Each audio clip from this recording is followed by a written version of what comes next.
Hello అండి, అందరికీ నమస్తే. Welcome to Saritha modern channel. ఈరోజు మన ఛానల్లో ఉన్న టాపిక్ ఏంటంటే ఓల్డ్ శారీ రీయూజ్ చేసుకునేసి దానితో ఒక మంచి బ్యూటిఫుల్ ఇండో వెస్ట్రన్ స్టైల్లో అంబ్రెల్లా కట్ టాప్ అనేది కటింగ్ అండ్ స్టిచ్చింగ్ ఏ విధంగా చేసుకోవాలో ఈరోజు వీడియోలో మీకు చూపించబోతున్నానండి. సో నేను ఈ టాప్ స్టిచ్ చేసుకోవడానికి నా దగ్గర ఉన్నటువంటి హాఫ్ అండ్ హాఫ్ శారీ తీసుకున్నానండి. ఈ ప్లెయిన్గా ఉండదు వచ్చేసి మనకి పళ్ళు భాగానికి వచ్చిందనమాట. నెక్స్ట్ వచ్చేసి ఇక్కడ గ్రీన్ కలర్లో ఉండే క్లాత్ వచ్చేసి కుచ్చుళ్ళ భాగానికి వచ్చేసింది.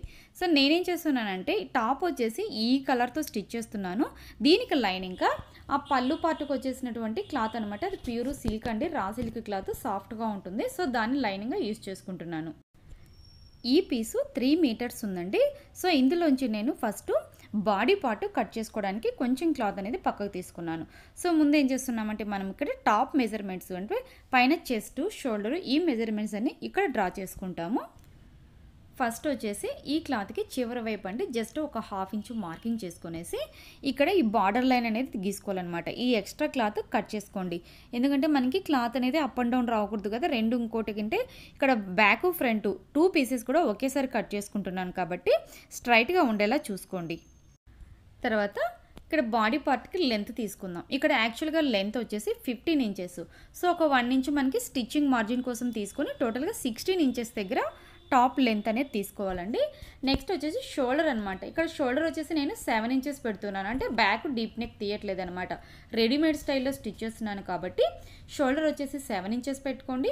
అదేవిధంగా ఆర్మ్ హోల్ డీప్ కూడా 7 ఇంచెసే పెట్టుకోండి. అంటే ఇది ఈక్వల్ టు మీకు బోట్ నెక్ టైపే వస్తుంది కదండి. సో బోట్ నెక్ ఏం చేస్తాం మనము, షోల్డరు ఆర్మ్ హోల్ రెండు ఒకే తీసుకుంటాం. సో ఇక్కడ కూడా అదే విధంగా తీసుకునేసి ఇక్కడ ఆర్మ్ హోల్లో ఒక స్క్వైర్ లాగా మార్కింగ్ చేసుకుని మధ్యలో ఆర్మ్ హోలు రౌండ్కి 1.5 ఇంచెస్ దగ్గర ఒక మార్కింగ్ చేసుకునేసి ఆర్మ్ హోల్ రౌండ్ అనేది సర్కిల్ డ్రా చేసుకోండి. నెక్స్ట్ చెస్ట్ లూజ్ మార్కింగ్ చేసుకుందాం. చెస్ట్ లూజ్ వచ్చేసి 36 ఇంచెస్ అనమాట. So 36 divided by 4 9 inches. 9 inches దగ్గర ప్లస్ స్టిచ్చింగ్ కోసం 2 ఇంచెస్ ఎక్స్ట్రా మార్జిన్ యాడ్ చేసుకోవాలండి. ఇక్కడ వెస్ట్ లూజ్ వచ్చేసి 32 ఇంచెస్ అనమాట. So 32 inches plus 2 inches stitching margin కోసం యాడ్ చేసుకొని ఒక చెస్ట్ లూజ్ నుంచి వెస్ట్ లూజ్కి ఒక లైన్ అనేది మార్కింగ్ చేసుకోండి. నెక్ విడుతూ 3 ఇంచెస్ దగ్గర ఒక మార్కింగ్ చేసుకొని అక్కడ షోల్డర్ దగ్గర ఉంది కంటే డౌన్లో ఒక 1/2 ఇంచ్ దగ్గర మార్కింగ్ చేసుకుని ఈ నెక్ విడత నుంచి షోల్డర్ డౌన్కి ఒక లైన్ డ్రా చేసుకోండి. సో ఇక్కడ డౌన్గా డ్రా చేసి స్టిచ్ చేసుకోవడం వల్ల ఏమవుతుందంటే ఇక్కడ షోల్డర్స్ మీకు ఉబ్బెత్తుగా లేసినట్లు లేకుండా నీట్గా ఫ్లాట్గా కూర్చుంటుంది అనమాట భుజం దగ్గర. ఫ్రంట్ పార్ట్లో ప్రిన్సెస్ కట్ స్టిచ్ చేస్తున్నానండి. సో దీనికోసం ఒక 1 ఇంచ్ ఎక్స్ట్రాగా మార్జిన్ చేసుకునేసి ఇప్పుడు నీట్గా మార్కింగ్ చేసుకున్నాం కదా, ఇక్కడ మనకి షోల్డరు ఇక్కడ నుంచి అనమాట కట్ చేసుకోవాలి. ఇక్కడ నేను నెక్లు కట్ చేయట్లేదండి, ఎందుకంటే ఫ్రంట్ బ్యాక్ రెండు విడివిడిగా తీసిన తర్వాత నెక్ పార్ట్స్ అనేది కట్ చేసుకుందాము. సో పూర్తిగా కట్ చేసుకున్న తర్వాత front part back part separate చేసుకోండి, ఎందుకంటే ఇప్పుడు మనం నెక్కులు అనేది విడివిడిగా తీస్తాను.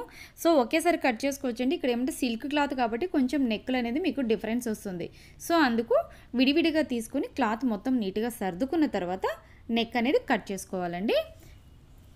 ఇప్పుడు ఫ్రంట్ పార్ట్కి నెక్ డౌన్ అనేది తీసుకుందాం. ఇక్కడ నెక్ డౌన్ నేను 6 ఇంచెస్ దగ్గర పెడుతున్నాను. అంటే ఇప్పుడు ఈ టాప్కి వీ నెక్ స్టిచ్ చేస్తున్నానండి. సో ఇక్కడ నెక్ విడ్త్ ఎంత తీసుకున్నాము, 3 ఇంచెస్ తీసుకున్నాం.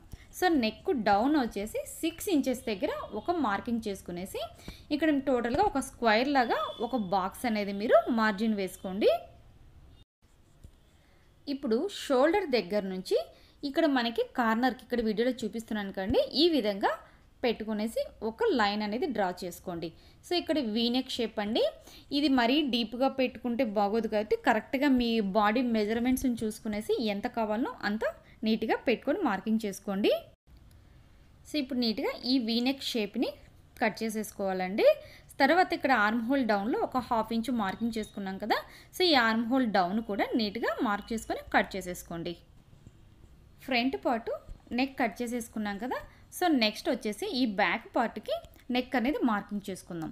సో ఇక్కడ బ్యాక్ నెక్కి సేమ్ విడ్త్ ఫ్రంట్ పార్ట్ లాగే 3 ఇంచెస్ దగ్గర ఒక మార్కింగ్ చేసుకునేసి నెక్ డౌన్ కూడా 3 ఇంచెస్ దగ్గర మార్కింగ్ చేసుకోండి. ఇక్కడ బ్యాక్ నెక్కి అంత డీప్ అవసరం లేదనమాట. చెప్పాను కదండి రెడీమేడ్ స్టైల్స్ ఎలా ఉంటాయి కుర్తీస్, సో ఆ స్టైల్లో స్టిచ్ చేసుకున్నామంటే బ్యాక్ నెక్ డీప్ వద్దు. జస్ట్ 3 ఇంచెస్ మార్కింగ్ చేసుకునేసి ఇక్కడ ఒక రౌండ్ షేప్ అనేది మీరు నెక్ డ్రా చేసుకోవాలి. ఈ నెక్ డ్రా చేసుకున్న రౌండ్ షేప్ని నీట్గా పక్కకు కట్ చేసేసుకోండి. నెక్స్ట్ ఈ మెయిన్ పీస్ని లైనింగ్ మీద పెట్టేసి కట్ చేసుకోవాలండి. మీకు నేను ఇంతకుముందే చెప్పేది కదా, ఈ శారీలో వచ్చినటువంటి పళ్ళు పార్ట్ని నేను ఇక్కడ లోపల లైనింగ్గా స్టిచ్ చేస్తున్నాను అనమాట. టాప్ పార్ట్ కటింగ్ అయిపోయింది కదండి. నెక్స్ట్ ఏం చేస్తామంటే బాటమ్ పార్ట్ కట్ చేసుకుందాం. సో దీనికోసము నేను ఇందాక మిగిలినటువంటి ఈ క్లాత్ని ఇక్కడ చూసారా, ఇక్కడ క్రాస్గా అనమాట ఒక పీస్ని తీసుకెళ్ళి ఇంకొక పీస్కి కోన్ షేప్లో యాడ్ చేయాలన్నమాట. వీడియోలో చూపిస్తున్నాను కదా, ఈ విధంగా యాడ్ చేసుకోండి.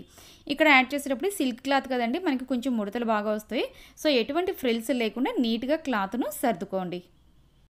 సో ఇప్పుడు ఇలా సెట్ చేసిన తర్వాత మనం ఇందాక కట్ చేసినాం కదా టాప్ పార్ట్ని, ఆ పీస్ని తీసుకొని ఇక్కడ పైన అనమాట, అంటే ఇప్పుడు మనకి వెస్ట్ అనేది రెండిటికి సేమ్ రావాలి కదా. సో దానికోసం మనం తీసుకున్న టాప్ పార్ట్ని ఈ కోన్ షేప్కి పై భాగాన పెట్టేసి నీట్గా మార్కింగ్ చేసుకోవాలండి. ఇక్కడ ఇంకొకటి మెయిన్ టిప్ ఉందండి, మీరు అబ్జర్వ్ చేయాల్సింది. ఇక్కడ పైన పార్ట్కి కింద బాటమ్కి మనము సెట్ చేసుకునేటప్పుడు జస్ట్ ఒక 1/2 ఇంచు తగ్గించి మార్కింగ్ చేసుకోండి ఇక్కడ అంబ్రెల్లా కట్ పార్ట్ మీద. సో ఎందుకంటే ఇక్కడ మనం కట్ చేసినప్పుడు ఆటోమేటిక్గానే రౌండ్ షేప్ వస్తుంది. సో క్రాస్గా వచ్చేస్తుంది కాబట్టి కొద్దిగా సాగుతుంది అనమాట క్లాత్. సో కాబట్టి ఒక 1 ఇంచు తగ్గించి మీరు ఎప్పుడైనా సరే ఇక్కడ మార్కింగ్ చేసుకోవాలండి. ఇప్పుడు బాటమ్ పార్ట్కి లెంత్ మార్జిన్ చేసుకుందామండి. ఇక్కడ నేను పైన కార్నర్ నుంచి కింది వైపుకు అంటే 26 ఇంచెస్ దగ్గర మార్కింగ్ చేసుకుంటున్నాను. సో ఇందాక మనకి టాప్ పార్ట్ ఎంత వచ్చేసింది, 15 + 1 ఇంచ్ ఎక్స్ట్రా 16 తీసుకున్నాం కదా. సో ఇక్కడ నేను 26 తీసుకున్నాను, అంటే 26 + 16 ఎంత 42 ఇంచెస్ వస్తుంది మనకి మార్జిన్. ఇక్కడ మిగిలిన లెంత్ కోసం నేను ఈ క్లాత్ని ఫ్రిల్ అనేది స్టిచ్ చేస్తున్నానండి. సో ఇక్కడ మనకి చుట్టూ అనమాట ఈ అంబ్రెల్లా పార్ట్కి ఇక్కడ ఆల్ కార్నర్స్ అంటే రౌండ్ చుట్టూ కూడా 26 ఇంచెస్ దగ్గర మీరు మార్జిన్ చేసుకుంటూ రావాలన్నమాట. సో మనకి టాప్ పార్ట్ అండి మార్కింగ్ చేసుకున్నాం కదా.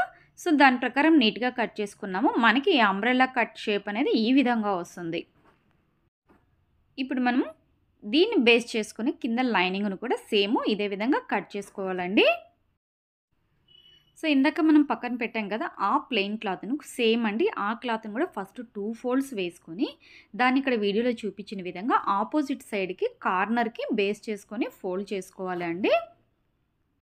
దీని మీద ఫస్ట్ మనం కట్ చేసాం కదా మెయిన్ పీస్కి ఒక టాప్ కార్నర్ పీసు, ఆ పీస్నే మెజర్గా తీసుకునేసి నీట్గా పైన నడుము వెస్ట్ అనేది మనము కట్ చేసుకోవాలన్నమాట. మనం ఇందాక మెయిన్ ఫ్యాబ్రిక్ మీద ఇక్కడ లెంత్ అనేది మార్జిన్ చేసుకున్నాం కదండి. సో ఇక్కడ కూడా అదే విధంగా మీరు లెంత్ అనేది మార్కింగ్ చేసుకునేసి నీట్గా ఆ లెంత్ వెంబడి మనము కట్ చేసుకోవాలన్నమాట. ఇక్కడ ఇంకొకటి అండి, ఇక్కడ నేను మెయిన్ ఫ్యాబ్రిక్ అంటే మామూలుగా లైనింగ్ అనేది తక్కువ పెడతాం కదా ఒక 2 ఇంచెస్, కానీ ఇక్కడ నేను ఒక 3 ఇంచెస్ ఎక్స్ట్రాగా పెడుతున్నాను అనమాట. సో ఎందుకు అని మీకు డౌట్ వస్తుందేమో, ఎందుకంటే ఫ్రిల్స్ యాడ్ చేస్తున్నాను కదా మెయిన్ ఫ్యాబ్రిక్కి. సో ఫ్రిల్ అనేది ఒక 5 ఇంచెస్ లెంత్ పెరుగుతుంది కాబట్టి ఈ లైనింగ్ని మెయిన్ ఫ్యాబ్రిక్ కంటే ఒక 2 ఇంచెస్ లేదా 3 ఇంచెస్ అయినా మీరు ఎక్స్ట్రాగానే కట్ చేసుకోవాలన్నమాట. తర్వాత ఈ మిగిలినటువంటి క్లాత్లోనే హ్యాండ్స్ కట్ చేసుకుందామండి. సో ఈ హ్యాండ్స్ కట్ చేసుకోవడానికి 2 స్లీవ్స్ కూడా ఒకేసారి కట్ చేసుకుందాము. ఇక్కడ వచ్చేసి హ్యాండ్ లెంత్ వచ్చేసి నేను ఇక్కడ 20 ఇంచెస్ దగ్గర మార్కింగ్ చేసుకుంటున్నానండి. ఇక్కడ హ్యాండ్ లెంత్ 20 ఇంచెస్ దగ్గర తీసుకున్న తర్వాత ఇక్కడ అక్కడి నుంచి హ్యాండ్ డౌన్కి అంటే ఒక 3 ఇంచెస్ దగ్గర హ్యాండ్ డౌన్కి మార్కింగ్ చేసుకోవాలి. ఇప్పుడు నేను స్టిచ్ అయిపోయే ఈ మోడల్కి హ్యాండ్ లూజ్తో పని లేదండి. పఫ్ స్లీవ్స్లోనే బెలూన్ టైప్ స్లీవ్స్ వస్తాయి కదా, అది స్టిచ్ అయిపోతున్నాను అనమాట. సో ఎంత క్లాత్ ఉంటే మనకి అంత క్లాత్ యాజ్ ఇట్ ఈజ్గా పెట్టుకునేసి కట్ చేసుకోవాలి. సో ఇక్కడ నేను ఏం చేస్తున్నాను, 20 ఇంచెస్ దగ్గరికి మార్కింగ్ చేసుకున్నాం కదా, జస్ట్ మనకి లైట్ పఫ్ కావాలి.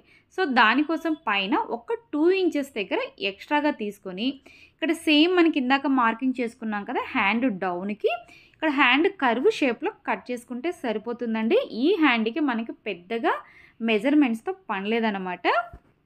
ఇక్కడ ఒకటేసారి హ్యాండ్ షోల్డర్ దగ్గర అదే విధంగా మనకి పఫ్ ఎక్కడి నుంచి స్టార్ట్ చేసుకోవాలి అంటే ఇక్కడ నేను పఫ్కి ఒక 4 ఇంచెస్ తీసుకున్నాను అనమాట. సో ఈ 4 ఇంచెస్ దగ్గర చిన్న కట్ మార్క్స్ అనేవి పెట్టుకోవాలి. ఈ మోడల్ హ్యాండ్స్ కుట్టడం చాలా ఈజీ అండి. చాలా ఈజీగా వితిన్ 5 మినిట్స్లోనే మీరు స్టిచ్ చేసుకోవచ్చు. ఈజీగా కుట్టచ్చు కానీ బ్యూటిఫుల్గా ఉంటుందన్నమాట ఈ మోడలు. సో ఇక్కడ మనకి ఎక్స్ట్రా క్లాత్ ఏదైనా ఉంటే నీట్గా కట్ చేసుకోండి. సో ఇప్పుడు మనకి మెయిన్గా కటింగ్ మొత్తం పూర్తయిపోయిందండి. ఇప్పుడు స్టిచ్ చేసుకుందాం. సో దీనికోసం ఏం చేస్తారంటే ఇక్కడ నేను వీడియోలో చూపిస్తున్నాను కదండి, మెయిన్ పీస్ని లైనింగ్కి పెట్టేసుకొని నీట్గా కదలకుండా పిన్నులు పెట్టుకోండి. ఇది సిల్క్ క్లాత్ కాబట్టి మనకి జారిపోతూ ఉంటుంది. పిన్నులు లేని వాళ్ళు మన ఛానల్లో కూడా ఫ్యాబ్రిక్ గ్లూతో లైనింగ్ని మెయిన్ క్లాత్కి ఏ విధంగా అంటించాలో వీడియోస్ ఉన్నాయండి. ఒకసారి ఛానల్లోకి వెళ్ళి ఆ వీడియోని చూడండి. నేను డిస్క్రిప్షన్లో మీకు లింక్ కూడా ఇస్తున్నాను. మెయిన్ పీస్కి లైనింగ్ అటాచ్ చేసి ఫ్రంట్ పీస్ బ్యాక్ రెండు కూడా స్టిచ్ చేసేసుకున్నానండి. అదేవిధంగా ఫ్రంట్ బ్యాక్ నెక్కులకి పైపింగ్ వేసి స్టిచ్ చేసేసుకోవచ్చు. మీ ఇష్టం, మీరు జస్ట్ ఏదైనా లేస్ కానీ ఇంకేదైనా మీరు అటాచ్ చేసేసుకోవచ్చు అనమాట. ఇక నేను ప్లెయిన్ క్లాత్తో పైపింగ్ వేసి స్టిచ్ చేసుకుంటున్నాను.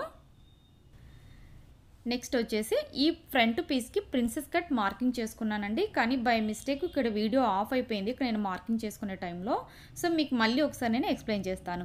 ఫ్రంట్ పార్ట్ని ఏం చేస్తారంటే ఫస్ట్ ఈ విధంగా సెంటర్కి అనమాట సగానికి ఫోల్డ్ చేసుకోండి. ఫోల్డ్ చేసుకున్న తర్వాత మన వైపు నుంచి ఈ ఫ్రంట్ పీస్కి అటువైపుకు జస్ట్ ఒక 4 ఇంచెస్ దగ్గర మార్కింగ్ చేసుకొని కింది వైపు నుంచి పై వైపుకి 5 ఇంచెస్ దగ్గర మార్కింగ్ చేసుకోవాలి. ఇక్కడ స్ట్రైట్ లైన్ గీసుకున్నారు కదా 5 ఇంచెస్ నుంచి, ఇక్కడ మనకి ఆర్మ్ హోల్డర్ రౌండ్ తిరిగే చోటునికి ఇక్కడ ఆరో మార్క్ లాగా అంటే జస్ట్ ఒక రౌండ్ షేప్ కర్వ్ ఇచ్చేసి మార్కింగ్ చేసుకోండి. ఇక్కడ సెంటర్ పాయింట్కి అటువైపు 1/2 ఇంచు ఇటువైపు 1/2 ఇంచు మార్కింగ్ చేసుకొని ఈ విధంగా మనకి షేప్ అనేది తీసుకొని స్టిచ్ చేసేసుకోవాలన్నమాట. సో ఇక్కడ కూడా అదే విధంగా రెండో వైపును కూడా సేమ్ టు సేమ్ మార్కింగ్ చేసుకోవాలండి. కింద బాటమ్ పార్ట్కి అంబ్రెల్లా కట్ పీసెస్ తీసుకున్నాం కదా, సో మెయిన్ పీస్కి లైనింగ్ పీసు జాయిన్ చేసుకోవాలన్నమాట. సో ఇక్కడ నేను జాయిన్ చేసేసాను చూడండి. ఇదే విధంగా మీరు కూడా 2 పీసెస్ అంటే ఫ్రంట్ పీసు బ్యాక్ పీసు రెండు వస్తాయి కదా, సో ఈ రెండు జాయిన్ చేసుకోవాలి. ఇప్పుడు ఈ బాటమ్ పార్ట్ని సెంటర్కి ఫోల్డ్ చేసేసి మధ్యలో చిన్న కట్ మార్క్ పెట్టుకోవాలి. ఇది ఎందుకంటే మనకి టాప్ పార్ట్ని జాయిన్ చేసేటప్పుడు రెండు ఈక్వల్గా రావడానికి ఇక్కడ పెట్టుకుంటామండి. అదేవిధంగా టాప్ పీస్ కూడా తీసుకుంటున్నాం కదా, సో ఇది కూడా అదే విధంగా మధ్యలో ఫోల్డ్ చేసేసి ఇక్కడ కూడా చిన్న కట్ పెట్టుకోవాలి. ఇప్పుడు మనము ఈ మెయిన్ పీస్ని కింద బాటమ్ పార్ట్కి అటాచ్ చేసేటప్పుడు ఇక్కడ మనం కట్ చేసుకున్నాం కదా, ఈ రెండు కట్ మార్క్స్ కూడా ఒకే చోట ఉండాలన్నమాట ఈక్వల్గా. అప్పుడు మనకి పర్ఫెక్షన్ బాగుంటుంది. ఇక్కడ టాప్ బాటము రెండింటిని ఈక్వల్గా పెట్టుకున్నాం కదండి, సో వీటిని జస్ట్ ఒక 1/2 ఇంచు మందం మార్జిన్ వదిలేసి నీట్గా స్టిచ్ చేసుకోవాలి. ఇదే విధంగా ఫ్రంట్ బ్యాక్ రెండిటికి కూడా బాటమ్ పార్ట్ అనేది జాయిన్ చేసేసుకోవాలండి. దీని తర్వాత మనకి షోల్డర్స్ అటాచ్ చేసుకోవాలన్నమాట. ఇప్పుడు షోల్డర్స్ అటాచ్ చేసుకునేటప్పుడు ఒక పీస్ రైట్ సైడ్ పైకి ఉండాలి, ఇంకొక పీస్ వచ్చేసి రైట్ సైడ్ లోపలికి ఉండేలాగా పెట్టుకునేసి షోల్డర్స్ అటాచ్ చేసేసుకోవాలి. అదేవిధంగా ఈ రెండవ వైపు షోల్డర్ కూడా జాయిన్ చేసుకోవాలండి. షోల్డర్స్ జాయిన్ చేసేటప్పుడు డబుల్ స్టిచ్ వేసుకోండి, కుట్టు స్ట్రాంగ్గా ఉంటుంది. 2 సైడ్స్ కూడా షోల్డర్స్ అనేది ఇక్కడ జాయిన్ చేసేసుకున్నాను కదా. సో నెక్స్ట్ వచ్చేసి హ్యాండ్స్ అన్నమాట. సో ఇక్కడ వీడియోలో చూపిస్తున్నాను కదండి, హ్యాండ్స్ని ఈ విధంగా పెట్టుకొని రెండు వైపులా కూడా స్లీవ్స్ జాయిన్ చేసేసుకోవాలి. సో ఇక్కడ నేను స్లీవ్స్ అయితే అటాచ్ చేసేసుకున్నానండి. సో నెక్స్ట్ ఏం చేయాలంటే ఇక్కడ మనకి హ్యాండ్స్ నుంచి చివరి వరకు సైడ్ జాయింట్ అనేది చేసుకోవాలన్నమాట. సో రెండు వైపులా కూడా సైడ్ స్టిచ్ చేసేసుకోవాలి. సో సైడ్ జాయింట్ కూడా చేసేసుకున్నాను. సో ఇప్పుడు మీకు ఫైనల్గా చూసారంటే ఇక్కడ మెయిన్ పీస్ కంటే కింద లైనింగ్ పీసు, ఇది లైనింగ్ అంటే కాటన్ కదండి, మంచి ప్యూర్ రా సిల్క్ క్లాత్ అనమాట ఇది. సో మీకు కావాలి అనుకుంటే ఇదే విధంగా స్టిచ్ చేసేసుకొని దేనికది సపరేట్గా జిగ్జాగ్ చేసేసుకున్నారంటే ఈ మోడల్ కూడా సూపర్గా ఉంటుంది. సో లెంత్ తక్కువ కావాలనుకున్న వాళ్ళు ఈ విధంగా యాజ్ ఇట్ ఈస్గా ఫైనల్గా ఫినిషింగ్ ఇచ్చుకోవచ్చు అనమాట. సో నాకేమవుతుందంటే నాకు ఇంకొంచెం లెంత్ కావాలనిపించేసి నేను ఫ్రిల్స్ జాయిన్ చేసుకుంటున్నాను. ఇక్కడ ఫ్రిల్స్ యొక్క హైట్ అనేది మీ ఆప్షన్ అన్నమాట. మీ దగ్గర ఉన్న క్లాత్ను బట్టి అదేవిధంగా మీ యొక్క హైట్ను బట్టి మీకు ఎంత హైట్ కావాలంటే అంత హైట్ తీసుకోవచ్చు. సో ఇక్కడ నా దగ్గర ఉన్న క్లాత్ను బట్టి నేను 5 ఇంచెస్ ఫ్రిల్స్ హైట్ తీసుకున్నాను.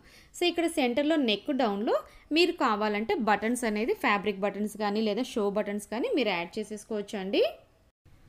చూసారు కదండి, ఇంత మంచి బ్యూటిఫుల్ డ్రెస్ని ఎంత ఈజీగా స్టిచ్ చేసుకోవచ్చో. మన దగ్గర యూజ్ చేయని శారీస్ చాలా ఉంటాయి కదా, సో అలాంటి శారీస్తో మీరు ఇంత మంచి ఫ్రాక్స్ని ఈజీగా స్టిచ్ చేసేసుకోవచ్చు అనమాట. మీరు పెద్ద పెద్ద మాల్స్లో అబ్జర్వ్ చేశారంటే ఇలాంటి జార్జెట్ క్లాత్తోనే వాళ్ళు ఇట్లా ఫ్రాక్స్ డ్రెస్సెస్ అనేది స్టిచ్ చేసి డిస్ప్లేలో పెడుతున్నారండి.